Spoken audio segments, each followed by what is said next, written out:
I'll introduce myself quickly. My name is Megan Pearson.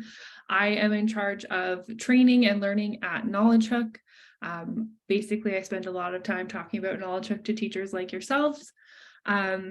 I will be sharing my screen through this entire presentation, so I will be off camera, but you'll just still hear my voice as I share our third session with you. So if you haven't attended any of our other sessions, that's okay. We're going to do a small little review. But today's session, we're going to dive more deeply into the Impact Challenge and connect how all of the pieces within that work together in the Knowledgehook system. We're going to understand some research behind the ideas and how we got to this place of creating the Impact Challenge, and how you can use it to support full formative assessment within your classroom. We're going to also look at ways that you can gather student thinking, use our snapshot feature. I'm going to talk about customizing activities and making Knowledgehook your own in your classroom. If you do have any questions at any point, please feel free to put them in the chat. I will be able to see them as I am presenting, so hopefully I will either address them or I will save them till the end. All right, so let's get started. This is Knowledgehook for Teachers, obviously. All my other sessions, if you've been to them, have started with this little graphic, this map of where we're going and where we've been.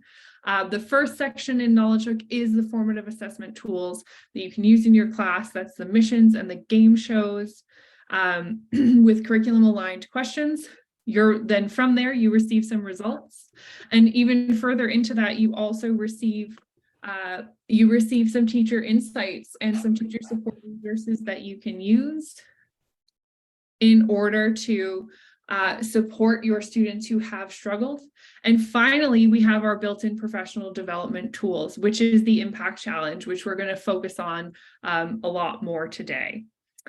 So before we do that, though, we need some data to talk about. So I'm actually going to have you become students for the practice of this session. I'm going to invite you in, but we are in a more in-depth version of how do you make Knowledgehook your own in your class. So I do want to kind of highlight a couple of ways that you can change the game show functions to suit the needs of your students. So I've already selected the questions. I've already bypassed all of that stuff because we've talked about that before. But now I'm ready to start my game show. And if you've played a game show before, you may have noticed these different options that you have. But we'll say here you have your capture student thinking feature.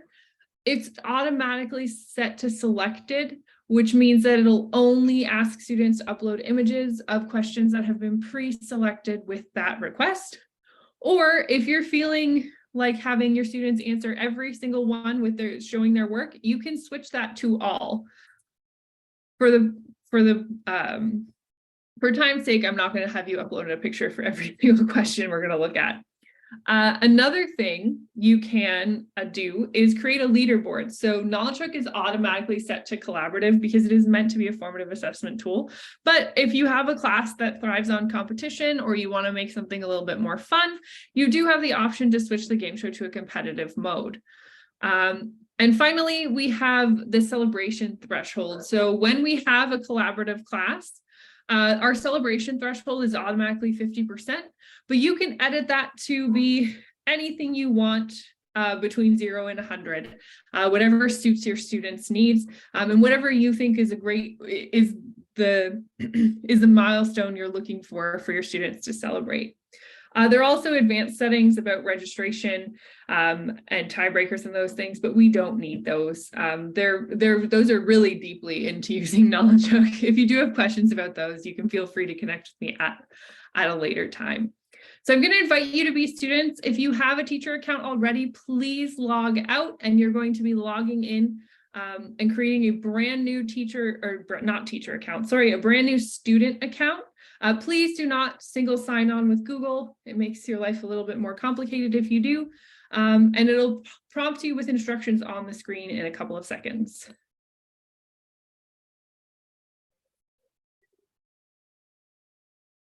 So you're going to go to joinkh.com and enter the class code 831-783. If you're able to, you can use a separate tab on your screen. You can use a separate device.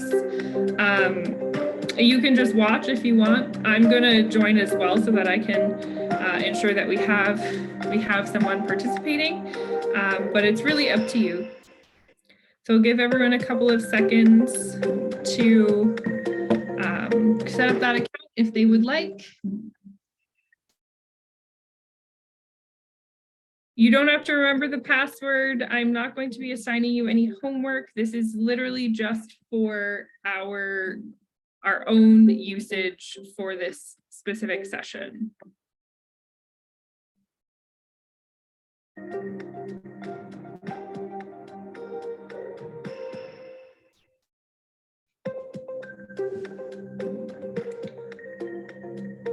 All right, I will give everyone about 20 more seconds, and if not, I will play by myself. That's totally fine.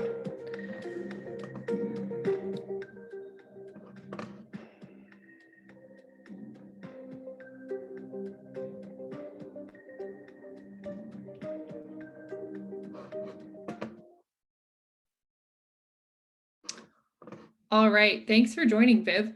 We're going to push forward. If you're still trying to join, that's okay. The only thing that I'm going to ask is if you are participating, please get the questions incorrect. I know that's super difficult for teachers to do, but it would be really helpful in creating data that we can actually use. Oh, someone chose a different robot. Great. We were all picking the same one. All right, we're going to get started. We're not going to spend too much time in here. This is just so that we have some data to work with. So you'll notice that these are multi-select responses, hence the choose more than one answer. So if you don't choose all of them, you will get the question incorrect. I'll give everyone a couple of seconds to answer.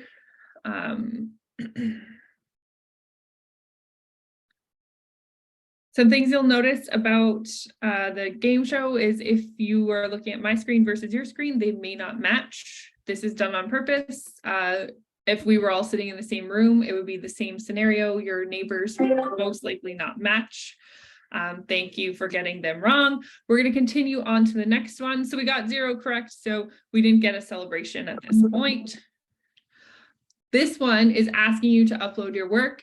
You don't have to. I'm going to take a picture of my laptop to demonstrate how that feature works. And we're going to talk a little bit more about it a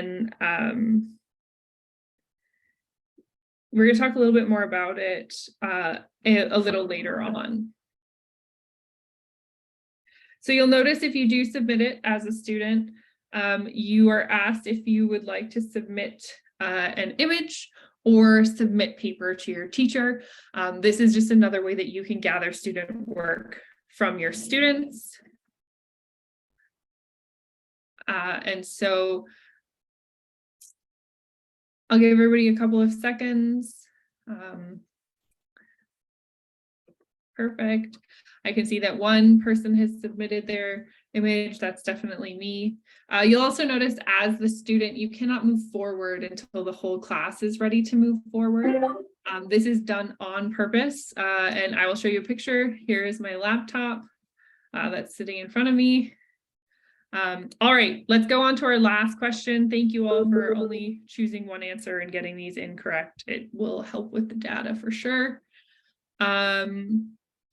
So let's just choose our last answer and then we'll be able to jump right in.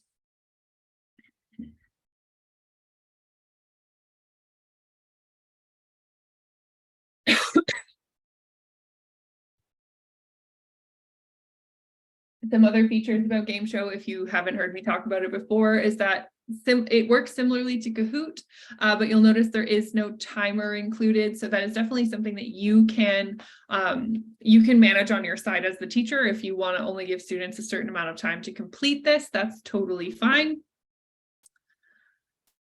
Everything within Knowledgehook is created to support the teacher, and that is what we pride ourselves on. So I'm just going to end the question, or if the last person wants to submit their answer quickly. so we can move into the impact challenge. All right, we've ended the question. We can see our game results. Over 10% of the class got it. So we had changed the threshold. Usually that's 50. We get a little celebration piece. As a student, you would have gotten maybe a robot, maybe some experience points, things like that, all to gamify and get the students excited about using Knowledgehook in their classroom. And they can even give you some feedback. Did they learn something? Do you want to play another game show? Are you feeling good? You have all that feedback. So as soon as I press done, it's going to pop us directly back into our reports section. And what I want to actually show to you is on this student page here. So when you first created a class, you would have noticed potentially a blue checklist. But once you've completed all of those steps, we now have a purple checklist, a dark purple checklist that is hanging out inside of our student page. And this is part of the impact challenge. And so today we're going to talk about how we're going to be able to complete that challenge and what that looks like. And before we do that, I actually want to switch my slides. We're going to watch a short little video about what the impact challenge actually is. I just need to optimize for screen sharing.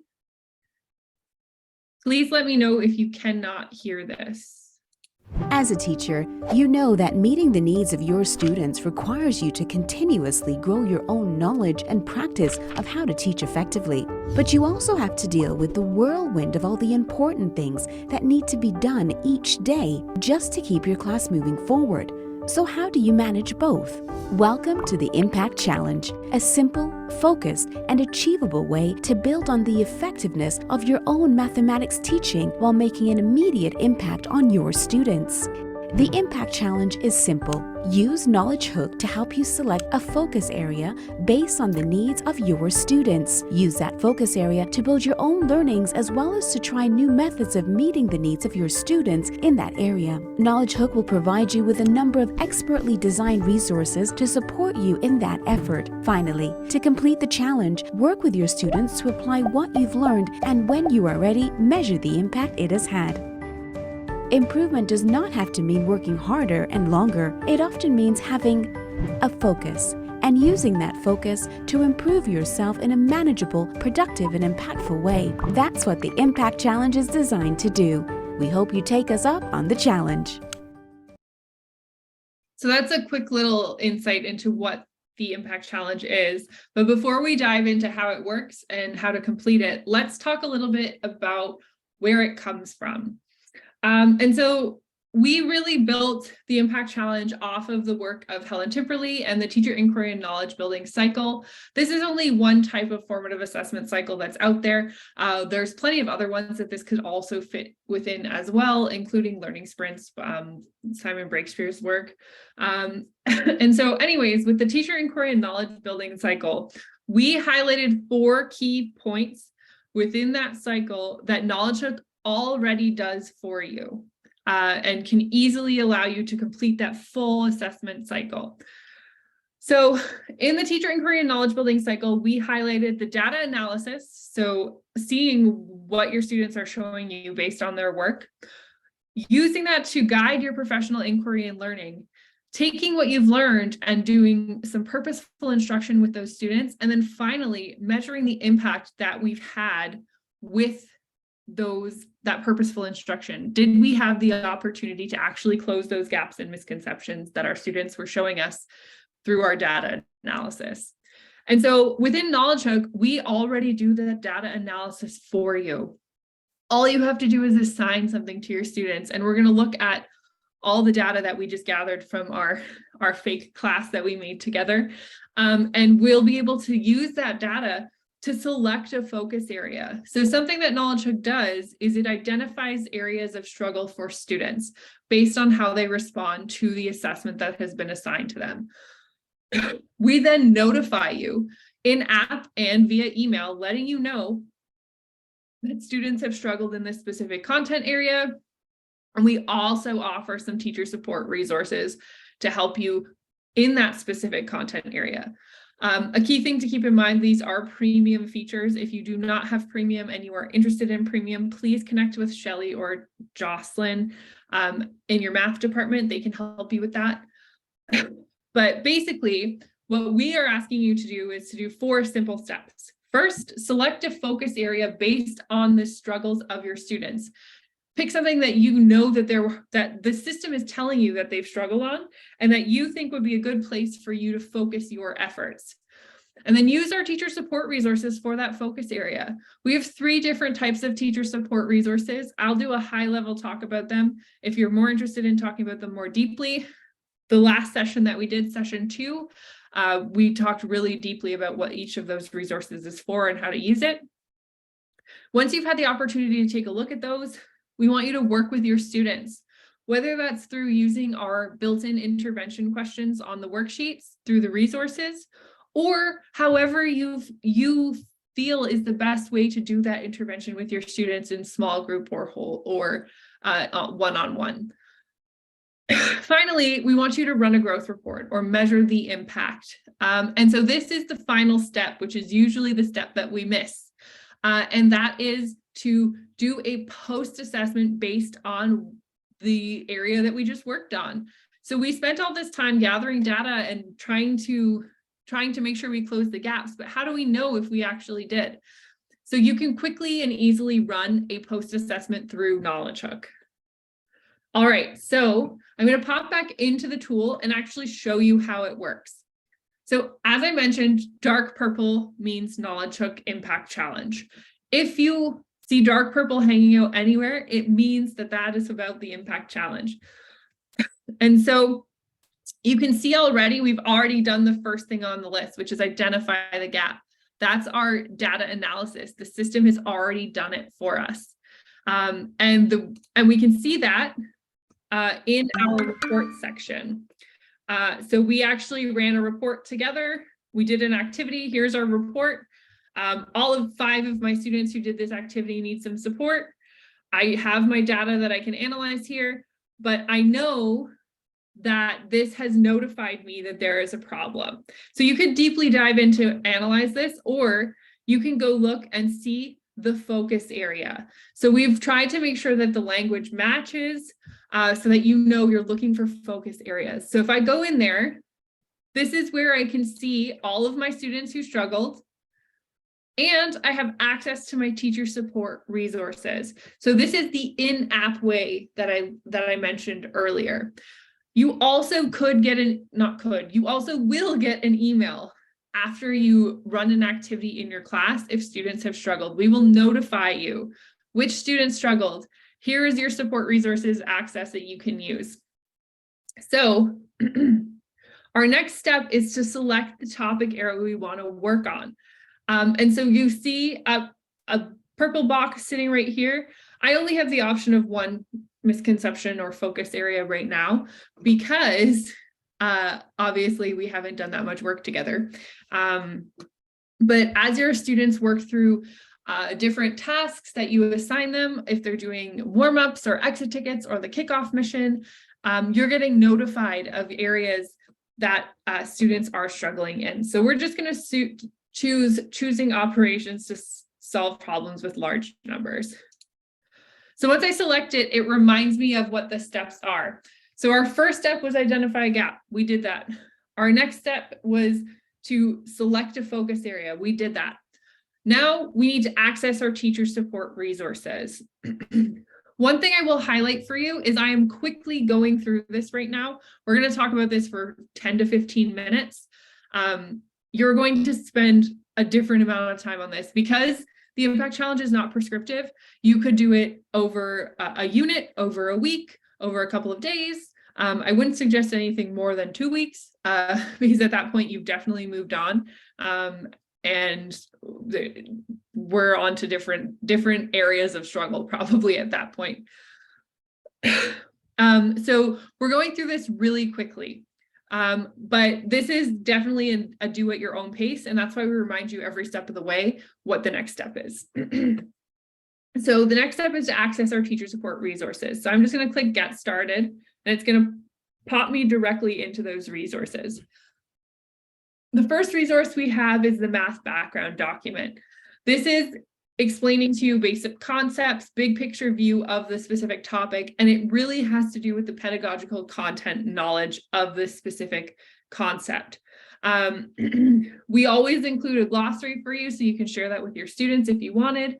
And we also actually created this math background document as a prior to instruction document that you can use to potentially pre-plan around misconceptions that may come up with students.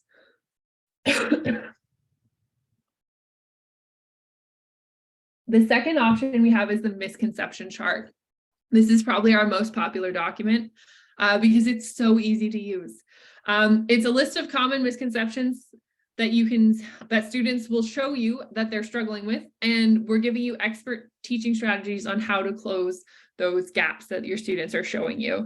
And I'm actually going to show you what that looks like because I think it's pretty nifty, if I do say so myself.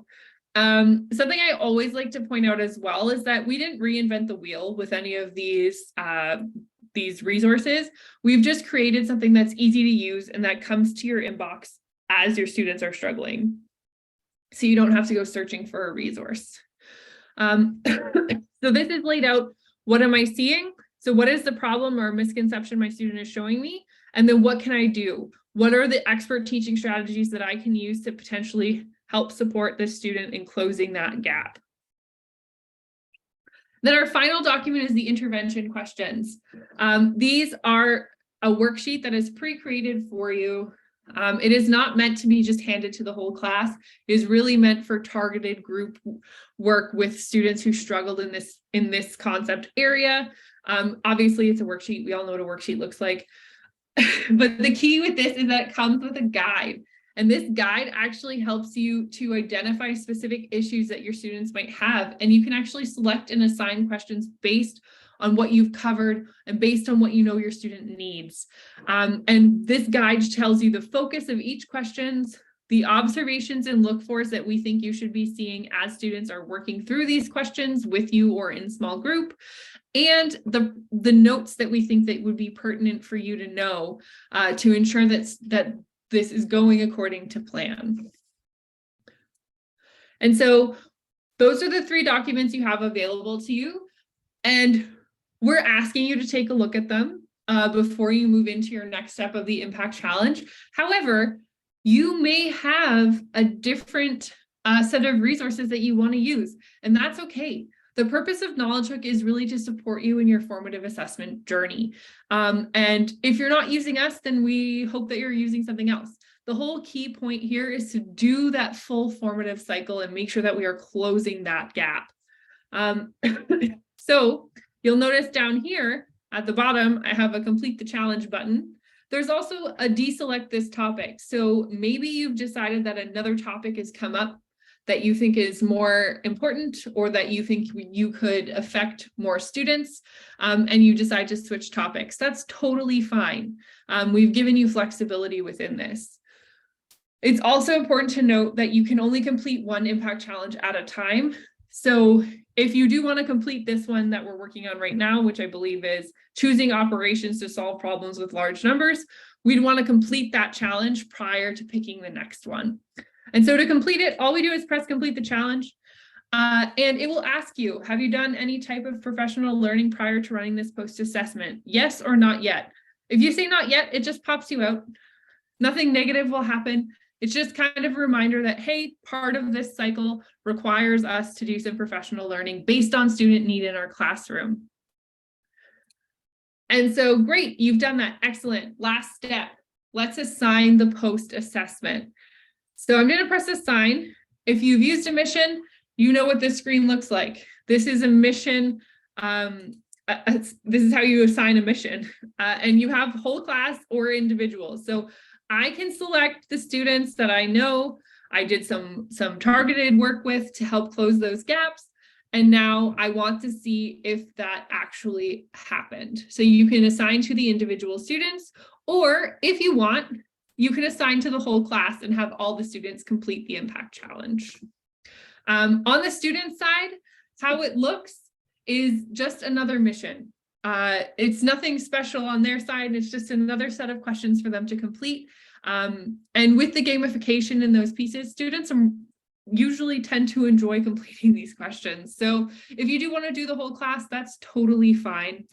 One thing I will point out is that when you do assign this and launch it, the questions that the students receive will not necessarily be the exact same question from the first activity we did. It'll be a cloned question. So a cloned question is in our system is a question that is the same concepts, same content idea, but the wording may be different. Maybe the numbers are different. Maybe there's a different image. It's just a way for us to have students not necessarily repeating the exact same question. So we're going to launch that. And then we successfully complete our impact challenge. And so once we've done that, you can take another challenge throughout the entire time that you're using Knowledgehook. There's something else I want to point out to you, and I can't remember what it is. All right, so I mentioned a couple of things about customization and stuff like that. I do want to take you into that, but first I want to show you the last thing, which is the report that you get from completing the impact challenge. So if you've ever seen a report within Knowledgehook before, you know that there's not usually these 3 tabs on the screen here. So report 1 shows us how all of our students did in the first activity. Report 2 is going to give us insight into how those students do on the second activity. So those 3 questions that we just assigned as the post assessment, you'll have the ability to see the first one versus the second one. And then finally, we have a third section here, which is our growth report. So this is going to tell us the overall growth of the student based on pre versus post. And it's going to give you an overall score for the class as well, based on this specific assignment. That's the key thing here. This is very specific to the questions that we've assigned. It is not cumulative. It is not summative. It is just a formative way to see, did we move the student learning forward? And that's really the key here. All right. So I mentioned a few things about customization and really making Knowledgehook your own in your classroom. So we're going to take a quick look at a few different things that you can do. All right. So first thing I want to mention is how do I upload student work? How do I do that? So I'm going to go in and actually look at a set of questions with you. And sometimes these will be turned on. So if this is blue, that means that it is on. So occasionally throughout the system, there are going to be questions that already have this capture student thinking feature turned on. You can turn those off at any point, but those have been pre-selected by our content architects who have said, this is probably the best question for us to get student thinking on. However, you have the flexibility to turn that off and on as you wish. So I'm going to turn it off, for example, or you switch it on and you can actually choose the instructions as well. So if you want to be very specific in what you're looking to see in that student work, or maybe you want your students to go grab some real life manipulatives and create a response that matches the question and take a picture and upload it, you can totally do that. Some other ways that you can customize Knowledgehook is you can completely edit all of our questions. When you do edit something within Knowledgehook, you automatically create something called a custom activity. This is done purposefully in order to support you throughout the years that you use Knowledgehook. So if you are a teacher who is spending the time to create questions or create specific activities for your students, we want you to be able to use those year over year, not just in one classroom. So I can edit the questions that already exist. I can change the question type. I can change the question itself. I can add an image. I can do a whole bunch of things. I can also create my own questions. So you can press create question and edit a question and put your own questions in here as well. So if you're looking for something really specific, you totally can do that. If you're looking for a long answer question and you want to see students write out a longer answer, you can do that. Just keep in mind, Knowledgehook will not be able to, unless you put a correct choice in, Knowledgehook will not be able to recognize if it's correct or incorrect. Another really interesting feature that you have, I'm going to press cancel. Another interesting feature that you also have is that you can add something called a content slide. So a content slide is actually a slide just that looks like this, that your students will see prior to a question. And you can put a web page, you could put a link to a video, you could put an image. If there's something you want them to see prior to answering that specific question, you definitely can add that in and give them that kind of mind on piece if that's what you're looking to do as well. So there's plenty of flexibility in how you work with these questions. You also can add, I'm going to be stuck in a loop. You can also add questions to make larger activities. So if I open this, and for example, I like this first set of 3 questions and I want to make them larger. I just press combine activities and I can add it to a new custom activity or something that already exists. And so this is my one from today. Just going to add those 3 questions in there. So if I press view now, I now have 7 questions available from the 4 that I previously had, and then I added 3 more. So you have lots that you can do flexibility wise in here. And then if you want to get even more crazy with it, you can add a specific question to a different activity and create a new activity this way as well. There's so many ways that you can go at creating custom activities. All right, I also mentioned something about snapshots. So snapshots is a feature that allows you to take pictures of student work outside of doing a Knowledgehook activity. So I'm going to start the new session. I think I'm still logged in. And I'm going to actually show you how that could work. So there's a live snapshot session and all I have to do is show my work. So I can quickly and easily take a photo or a video. I'm going to take the same photo again and upload it. And as this is on the board and it loads, it's taking its time, I can start collecting student work for something outside of mathematics. So anywhere you want to use student work on the board, you can easily open it and see it. We can rotate it, we can favorite it, we can have a conversation about it. And it all saves into a portfolio.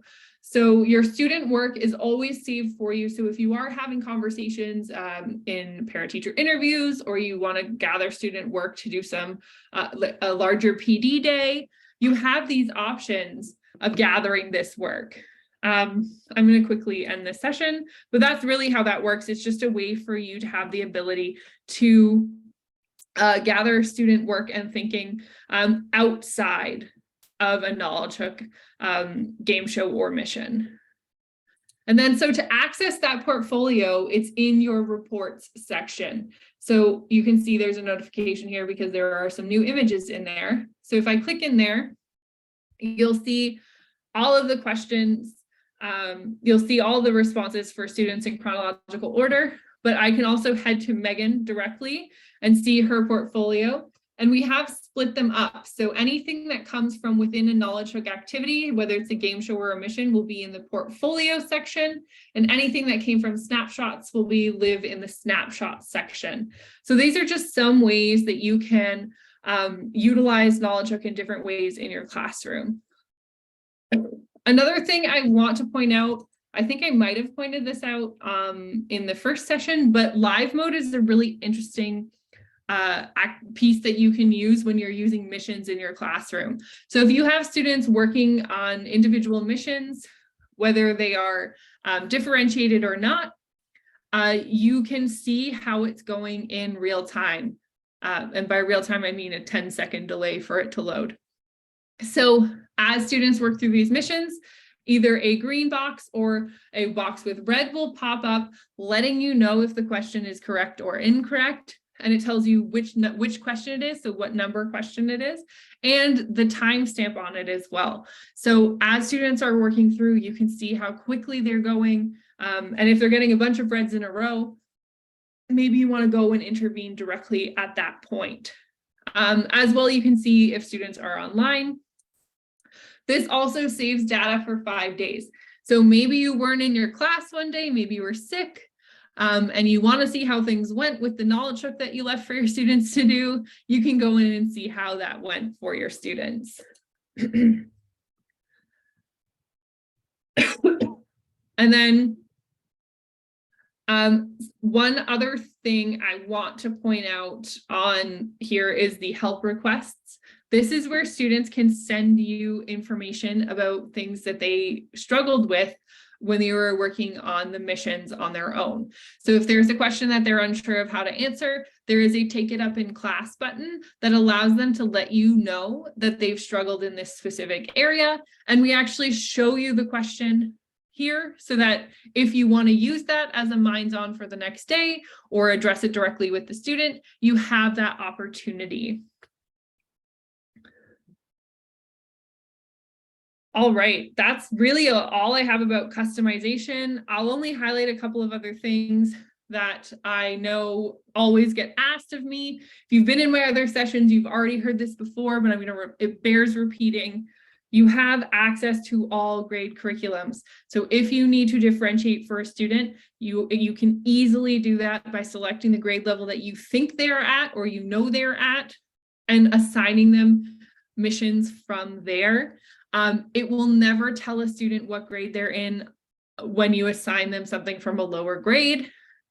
The only time that would happen is if you actually physically assign them to a lower grade within the classroom, but that's a little bit more complicated. So I won't, if you have questions about assigning students to separate grades, feel free to ask me in the Q&A portion of this. We can talk about it, but you can easily access all the grades that you need to be able to support the students in your classroom.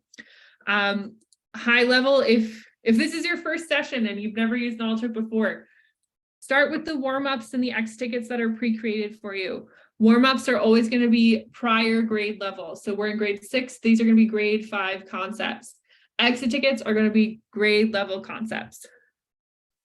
And then the kickoff mission is a great way to see a roadmap of the areas your students may be struggling in. I know we've had quite a few interesting years where schooling has been concerned and students may have larger gaps than they previously have. So this kickoff mission is meant for the prior grade level, but if you have indication that your students might be lower than that, you could always go into the grade 5 curriculum and assign the kickoff mission to get an overarching view of how students are, where students' misconceptions are from prior grades. This one is only 10 questions. It's a shorter one. There are some of them that are 19 questions. So depending on your grade level, you could be getting 10 different notifications of areas of struggle. So I think it's important to note that you don't necessarily have to do all of those at once. I think I think the best use for it in my personal professional opinion is to use it as a roadmap. To see where those misconceptions are going to come up as you move through the school year. You don't need to address everything all at once, especially if it's something that you're going to cover further down the line. And then finally, I want to highlight for you that you do have the ability to invite parents to the classroom. This is really up to you. It's at teacher discretion. But we do know that studies show that parents connecting to the classroom and being involved in the math classroom tends to have better outcomes for students. And yeah, that's kind of high level of what we were going to cover for today. I know we're a pretty small group, so this went a little bit faster than I expected and there weren't any questions. So if you have any questions, Please feel free to ask them. I'm going to turn the recording off now. So if you want to ask them, unmute yourself and ask the question, you can go ahead. If you don't have any questions, thank you so much for taking some time out of your Wednesday afternoon